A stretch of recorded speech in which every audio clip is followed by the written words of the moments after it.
बकरा ईद पे बकरा क्यों काटते हो, इससे हमारे देश को क्या फ़ायदा है और जीव हत्या क्यों करते हो, ये सारे सवाल करने वालों को ये वीडियो भेज देना।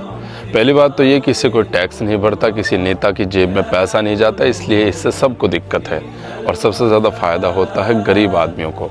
तो ये अंधभक्त कभी बर्दाश्त कर ही नहीं सकते। बकरा ईद दुनिया का एक ऐसा त्यौहार है कि अगर पूरी दुनिया के त्योहारों का टोटल कैलकुलेशन कलेक्ट किया जाए तो अकेले बकरा ईद पर उससे 20% ज़्यादा खर्चा आता है, और जिसका सीधा सीधा फ़ायदा पहुंचता है हमारे किसान भाइयों को। वो कैसे, बताता हूँ।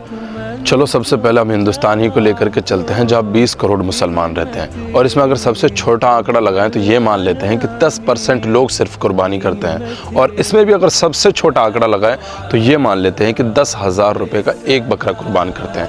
हालांकि 10,000 रुपये में कोई बकरा नहीं आता, तो इसका टोटल बजट होता है 20,000 करोड़ रुपये, जिसका फ़ायदा ना किसी गवर्नमेंट कंपनी को, ना अडानी को, ना अंबानी को, जिसका फ़ायदा पहुँचता है सीधा और सीधा हमारे किसान भाइयों को। और बात यहीं पर ख़त्म नहीं होती।